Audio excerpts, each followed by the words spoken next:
Assalamualaikum warahmatullahi wabarakatuh. Hai teman-teman semua, apa kabarnya hari ini? Semoga sehat selalu dimanapun kalian berada. Perkenalkan, nama saya Najiha Amalia dari Prodi PIAUD Pasca Sarjana UIN Sunan Kalijaga, Yogyakarta. Video ini dalam rangka memenuhi UAS pada mata kuliah studi hadis yang diampu oleh Profesor Dr. Haja Marhumah MPD. Di sini saya akan membahas buku yang berjudul Pengukuhan Guru Besar Profesor Dr. Haja Marhumah MPD, Hadis Misoginis, Resepsi, Negosiasi, dan Pergolakan Pendidikan Antara Tradisi dan Modernitas di Indonesia. Di mana di dalam buku ini ada 5 subbab, yang diantaranya yang pertama ada pengertian hadis misoginis, yang kedua ada sosialisasi hadis misoginis, yang ketiga hadis misoginis dalam kitab-kitab kuning yang terbagi menjadi 2, yaitu kitab Al-Azkar dan kitab Al-Ahlak An-Nisa. Yang keempat merebut wacana hadis misoginis, yang kelima menguatkan pusat studi gender di perguruan tinggi. Selamat menyaksikan. Baiklah, di sini saya akan membahas pengertian hadis misoginis. Secara etimologis, istilah misoginis berasal dari bahasa Yunani, misogynia. Kata ini merupakan gabungan dari 2 kata, miso yang berarti kebencian dan ginis yang berarti perempuan. Secara literal, misoginis bermakna kebencian terhadap perempuan. Sedangkan secara terminologis, istilah misoginis mengacu pada suatu pandangan atau pemikiran yang merendahkan kaum perempuan. Istilah misoginis diartikan sebagai seseorang yang membenci perempuan atau percaya bahwa laki-laki jauh lebih baik daripada perempuan. Sementara itu, secara etimologis, hadis berarti komunikasi, cerita, percakapan, dan baru. Menurut para ulama, hadis tradisional, hadis secara terminologis dimaknai sebagai laporan atas perkataan, perbuatan, keputusan, sifat, dan seluruh kehidupan Nabi Muhammad. Istilah hadis biasanya diartikan sama dengan istilah sunnah yang secara etimologis berarti jalan atau cara. Jadi dengan demikian, istilah hadis misoginis dapat didefinisikan sebagai hadis-hadis yang disandarkan kepada Nabi yang mengandung suatu kebencian, diskriminasi, dan merendahkan harkat dan martabat kaum perempuan sebagai manusia, sesama khalifah Allah di muka bumi. Istilah hadis misoginis tampaknya dipopulerkan oleh Fatimah Mersinis, seorang feminis muslim asal Maroko. Yang kedua, saya akan menjelaskan tentang sosialisasi hadis misoginis. Hadis misoginis disosialisasikan dalam konteks lembaga pendidikan Islam, terutama pesantren yang memang memiliki tradisi yang sangat kuat dalam menyebarluaskan nilai-nilai dan mentransformasikan pikiran dan tingkah laku para santri. Lembaga pendidikan menjadi gerbang terjadinya transmisi dan transformasi nilai-nilai yang terkandung dalam hadis. Sementara proses studi dan bahan ajar tentang hadis yang digunakan di sekolah, madrasah, dan pesantren pada umumnya masih bersifat ideologis dan dogmatis. Ada banyak hadis misoginis yang beredar dan diajarkan di sekolah, madrasah, serta pesantren. Posisi perempuan misalnya diajarkan sebagian lebih rendah derajatnya daripada laki-laki, berdasarkan nilai-nilai dan budaya Islam. Secara budaya dan normatif, bias gender yang melekat di sekolah, madrasah, dan pesantren telah menyebabkan diskriminasi terhadap perempuan.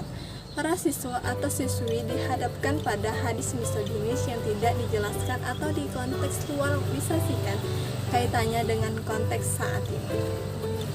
Banyak guru yang masih mempertahankan dominasi patriarkis, mereka mengajarkan ajaran normatif yang ada dalam tradisi misoginis yang lebih menekankan pada peran gender tradisional seperti mempertahankan pembagian kerja tradisional, yaitu perempuan di bidang domestik dan laki-laki ruang publik. Hal ini menjadi orientasi para guru di sekolah, madrasah, dan pesantren. Ketiga, saya akan membahas tentang hadis misoginis yang terdapat di dalam kitab kuning.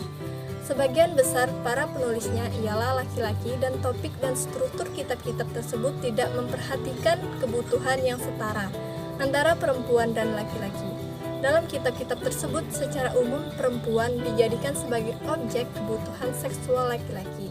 Pada kesempatan ini saya akan menjelaskan aspek-aspek penting dari beberapa kitab yang digunakan dalam pendidikan pesantren di Indonesia, khususnya terkait relasi gender antara perempuan dan laki-laki.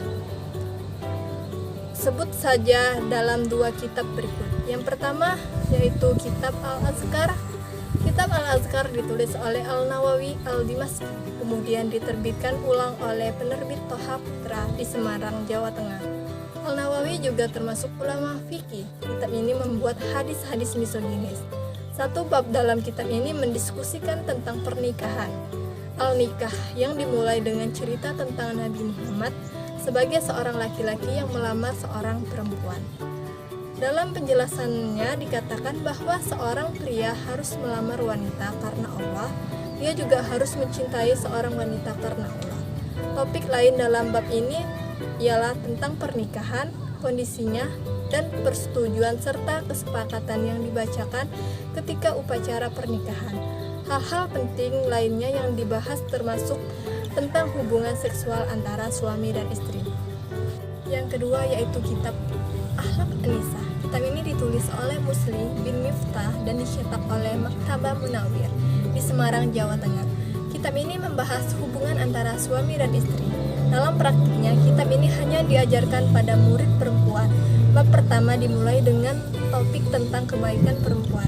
Dalam kitab ini ditulis sebuah hadis yang memiliki arti, dunia ini penuh dengan kesenangan, dan kesenangan yang paling baik ialah perempuan yang baik atau soleh.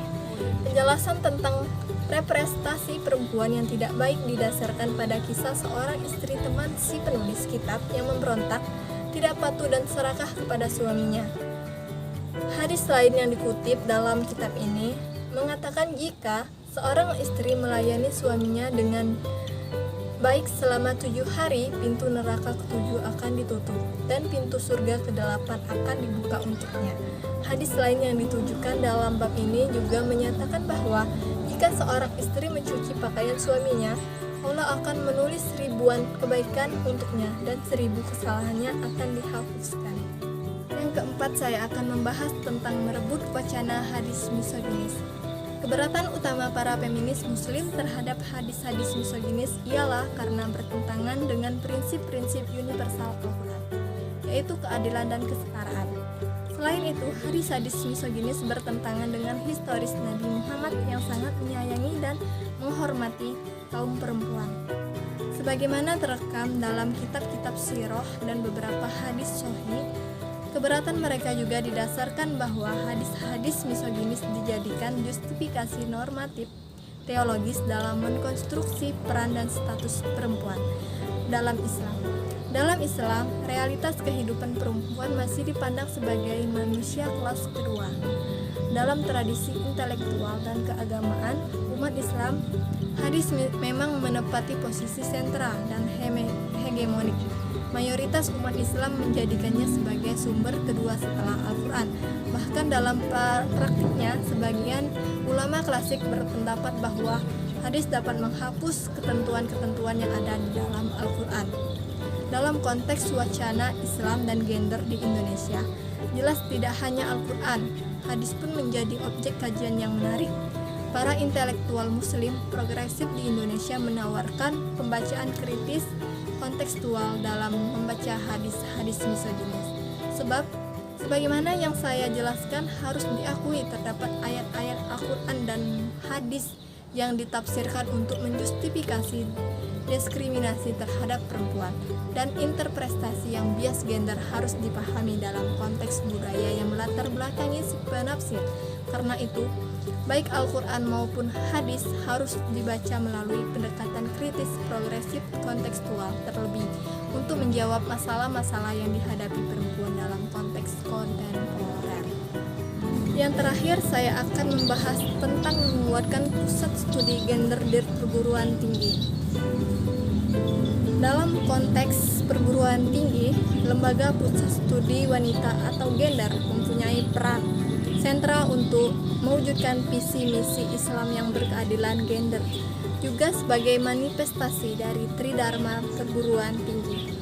PSW Sunan Kalijaga sendiri dengan visinya yaitu laki-laki dan perempuan adalah laksana anak sisir, berdiri berjajar secara setara, telah melakukan pengaruh utamaan dan advokasi keadilan gender, tidak hanya dalam konteks perguruan tinggi, tetapi juga kepada khalayak luas. Melalui beberapa program seperti yang pertama, pengembangan kurikulum yang inklusif gender, kedua, pelatihan dan seminar tentang kesadaran gender, tiga, penelitian dan publikasi tentang isu-isu gender, keempat, konsultasi profesional tentang gender dalam Islam, lima, membangun jaringan yang kuat dengan berbagai pengakuan kebijakan pemerintah, yang keenam, organisasi masyarakat dan berbagai lembaga lainnya yang memiliki misi menegakkan kesetaraan gender dan keadilan sosial. Lembaga seperti PSW atau PSGA ini harus mendapatkan apresiasi dan dukungan dari berbagai pihak, serta harus terus-menerus diperjuangkan dalam rangka mewujudkan visi misi Islam yang ramah perempuan, berkeadilan gender. Tentu masih banyak PR yang harus kita lakukan, terutama dalam konteks meningkatkan konservatif Islam di Indonesia yang tentu saja berimplikasi pada perjuangan keadilan gender di Indonesia. Perguruan tinggi dituntut untuk semakin dinamis dan kreatif untuk memberikan solusi. Hal ini tentu tidak mudah, memerlukan kajian-kajian dan penelitian-penelitian yang serius, serta sosialisasi dan dukungan dari berbagai pihak. Baik, itulah tadi pemaparan isi buku. Kurang dan lebihnya saya mohon maaf sebesar-besarnya. Akhir kata, wabillahi taufik wal hidayah. Wassalamualaikum warahmatullahi wabarakatuh. Terima kasih semuanya.